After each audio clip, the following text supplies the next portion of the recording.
What if I told you the guys everybody just missed as grunge light were actually tactical geniuses who nuked their own career just to stop a pop star from owning their souls? You know them as the guys with the long hair and the far behind video, the first ones to cash Madonna's checks. While many were calling them sellouts, they're orchestrating a high stakes ninja move to escape a contract that was turning into a prison. Here's how Candlebox turned a multi-platinum dream into a disappearing act. So picture this. You're Kevin Martin, and you've got a bit of a problem. You're in Seattle, early 90s, which is basically the center of the universe if you're a dude with a guitar and flannel shirt. Early 90s, the city's totally vibrating. But you're not a star yet. You're a guy working at a shoe store called Flu Vogue Shoes, and you're selling boots to the same people who are going to be buying your records in 6 months. And that's basically what happens with Kevin Martin. So he's hanging out at the clubs, he's in the scene, and he meets these guys, Barty, Martin Peter Klett,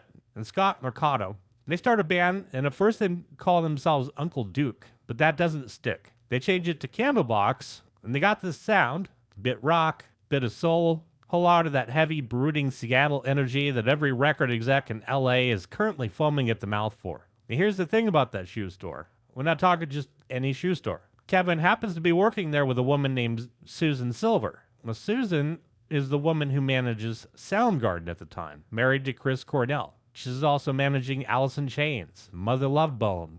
And that detail is going to come back later in the biggest way possible. And so it's 92, music industry's lost its mind. Every label's desperate to find the next big grunge thing before the trend dies. And that's when this new label comes calling. It's called Maverick Records, and it's the brainchild of Madonna. She had just started this joint venture with Warner Brothers.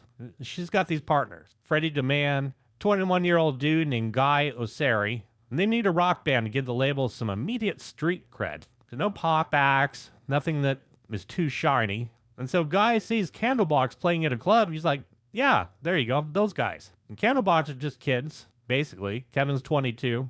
They're looking at a contract from one of the biggest stars in pop, thinking about the shoe store and the rent and the dream and so forth, and so they sign it. Become the first act signed to Maverick Records, like a fairy tale. One minute you're fitting people for Doc Martens, next you're on Madonna's personal payroll. And they go in the studio and record their self-titled album, and it takes off. Quadruple platinum. 4 million copies. Far Behind is playing on every radio station in the country. You is on a loop on MTV. They're huge. But here's the thing about being the first act on a brand new label. You're the guinea pig. You're the one who has to pay for the office furniture. And everything you do is freaking expensive. High-gloss videos, massive tours, catering, all charged back to the band. You aspiring, innocent people out there, keep aspiring. But just know that a record deal is essentially nothing more than a really bad credit card.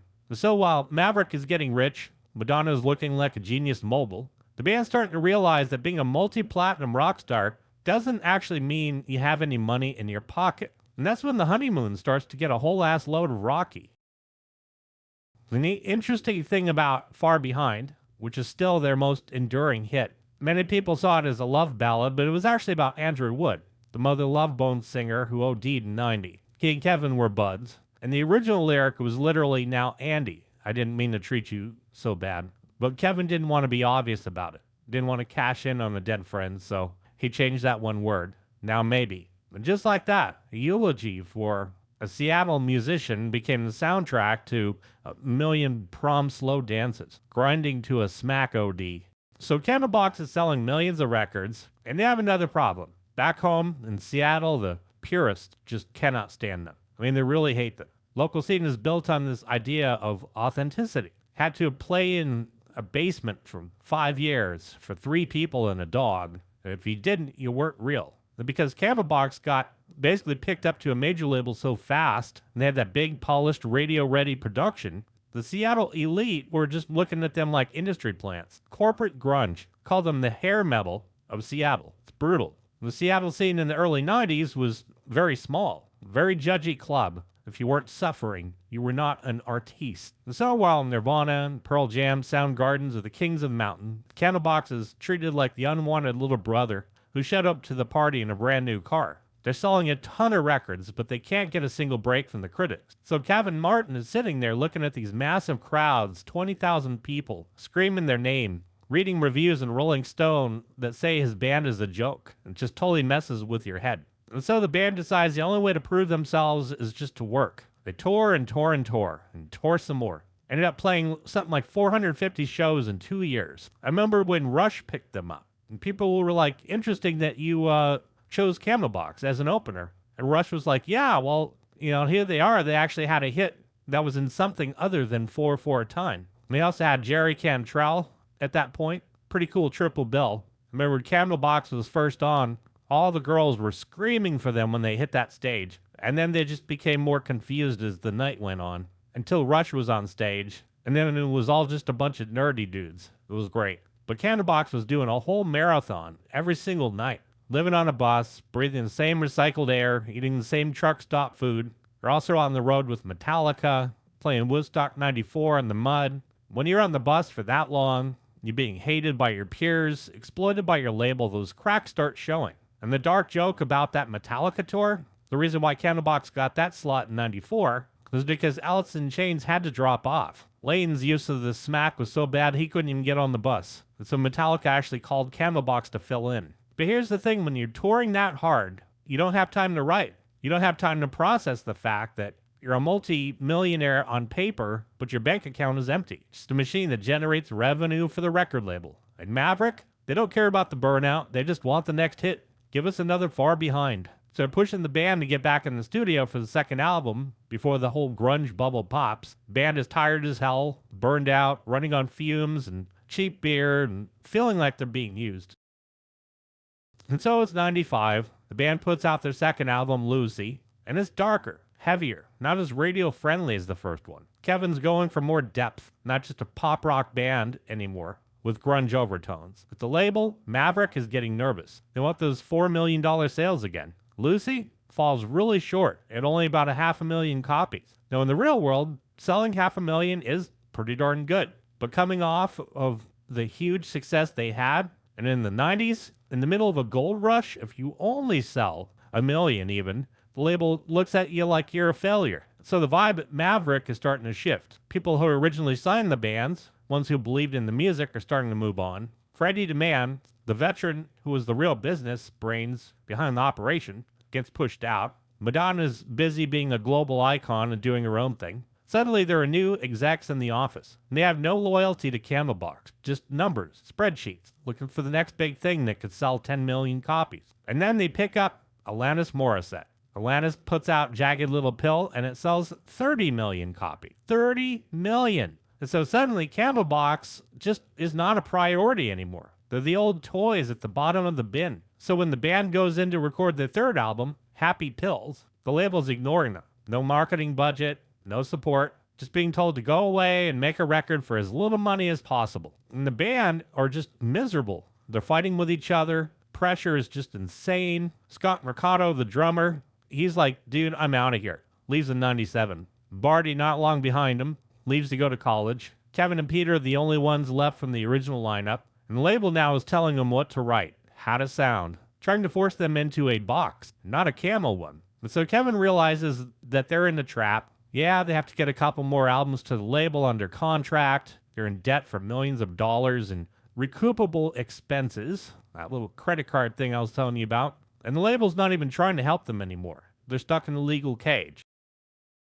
So it's 98, Happy Pills comes out, and it's not happy at all. It flops on its ass. But compared to the debut, it flops. It sells around 300,000 copies. Label's done. Like, we're not putting another cent into this project. However, they also won't let the band go. They won't release them from their contract. They only keep them on the shelf, just in case they might be able to milk them for a greatest hits or a license for a movie 10 years later. Standard industry move. If we cannot make money off of you, we will certainly make sure that nobody else can. So Kevin Martin's sitting there looking at his life, and he's like, I can't do this for another 5 years. We're going to be 30 and broke and stuck with a label that just cannot stand me. And he's realizing that every time he records a song, he's just digging the debt hole deeper. And so he starts talking to his attorneys, and they find a loophole. A big, messy, whole loophole that changes everything. Because you got to understand something about music contracts back then. They're usually signed by the band as a legal entity. So the lawyers tell Kevin, the band doesn't exist anymore. The entity is legally dissolved. the contract might be void. High stakes, high risk, but it was a gamble. And so in 2000, Candlebox announces they're breaking up. Boom, it's over. No more Candlebox. They tell the fans it's because of creative differences, but really it's a tactical nuke. They're just trying to blow up the band just to kill the contract. But Maverick, they're not stupid. They got their own attorneys who have seen every trick in the book. They look at the contract and they see the key man clause. Here's the thing about the key man clause. It's a nasty little paragraph that says if the key member of the band, usually the singer, is still around, well, then the label can keep him as a solo artist. And guess who they picked as the key man? Kevin Martin. So the rest of the band gets to walk away. They're free. They could go play with other people, get other deals. But Kevin, nope. He is property of Maverick Records. He is the one who has to stay in the burning building.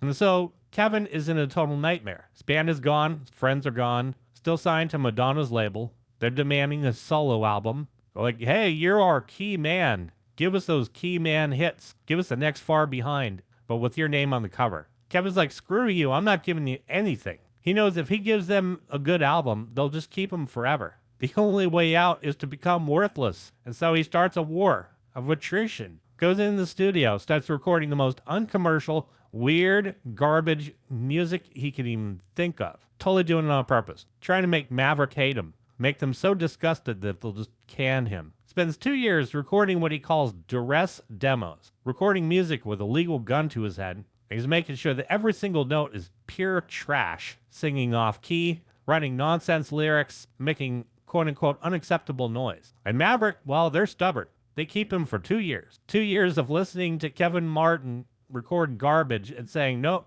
not good enough, try again. It's a legal standoff. Kevin is broke. Hasn't seen a royalty check in years because Maverick is using all the money from the first album to pay off the debt from the flops and the tour support. The multi-platinum singer cannot pay his rent. Literally living on credit cards while his face is still on MTV Classic. And so finally in 2002, Maverick gives up. They're like, fine, you're a pain in the ass. You're not giving us any money. You're clearly never going to write a hit for us again. Just go away. And they release him. He's finally free, but the damage is done. Spent his prime years, the years when he should have been at the top of his game, fighting a legal battle in a dark room instead of making music. Jaded, tired, done with the whole friggin' industry. So Kevin starts a new band called the High Watts, and they're good. Straight up rock and roll. Problem is, nobody really cares. The world has moved on. It's 2003 now. The grunge is now an ancient history. It's Linkin Park, Eminem, Strokes. Nobody wants to hear from the guy who sang Far Behind. So Kevin's out there touring in a van, playing to 50 people in a bar in the middle of nowhere. But he's happy because he's free. But he's also realizing just how much he actually lost. That's the thing. Even though he's not a Maverick anymore, Maverick still owns the masters and the songs. His voice at his prime. They're still not paying him. So every time Far Behind plays on the radio, Maverick takes the money. Every time somebody buys a CD or digital download, Maverick takes the money. Tell him you still owe us for the music videos we made in '94. It's like a debt you can never ever pay off. Like a student loan debt from basket weaving. And so for years, Kevin doesn't see a dime. He's a guy who sold 5 million records, struggling to make ends meet, working other jobs, trying to survive. The rest of the band, Peter is doing his own solo project, Red Light Music. Scott Mercado's doing his own thing. They're not talking. The breakup was not just a legal trick. It actually destroyed their friendship for a long time. And then comes 2006. Warner Brothers, who owns Maverick, because Maverick has basically collapsed into a pile of lawsuits, decide they want to put out a best of Candlebox album. They realize they need the band to promote it if they want to sell any copies, so they call Kevin. Kevin looks at his bank account and his life and realizes that if he says yes, he might finally be able to get at least some of his money back. It's a best of bait, and he takes it.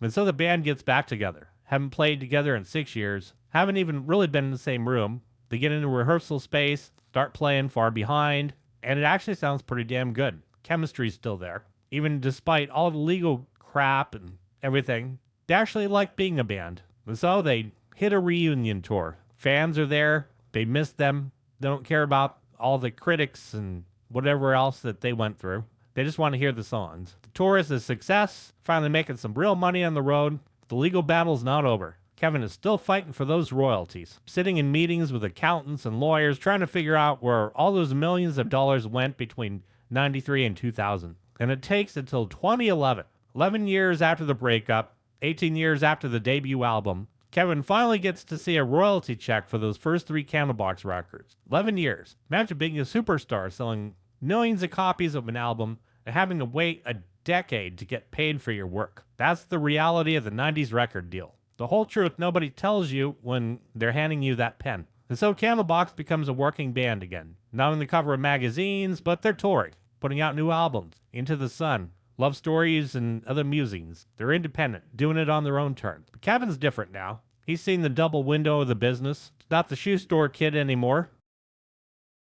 So you fast forward to 2021, Kevin's tired as hell. He's been doing it for 30 years. Been through the ringer. He's given interviews where he's just being brutally honest. I don't like music that much. Saying the industry is full of idiots who only care about TikTok and social media. And so he decides to retire. Put out one last album. The Long Goodbye. One last tour. On his own terms. No Madonna. No Maverick. No keyman clauses. It's him and his band and his fans. Walking away before the industry can kick him out. But he's also started other businesses. He's got a bourbon brand. Tequila. Doing charity work for foster youth. Basically saying, I'm done with the rock star life. Time to grow up and move on to something else. So the tour happens in 2023. 30th anniversary of the debut album. Fans are coming out in droves, singing every word to Far Behind. But it goes great. But here's the kicker. He is still fighting. He's in a legal battle right now to get his masters back. Because the 35-year copyright rule is coming up. In a few years, the rights to those songs will finally revert back to him. And he wants to own his work. Wants to be the one who decides what happens to Far Behind and not leave it, far behind. So there's Kevin sitting on his porch, enjoying his own bourbon, not listening to the radio probably. Just being Kevin, and that's probably the best thing you could ever ask for at the end. No more Candlebox, no more drama. After years and years, maybe he'll get to do it on his own terms. Like, subscribe. Thank you.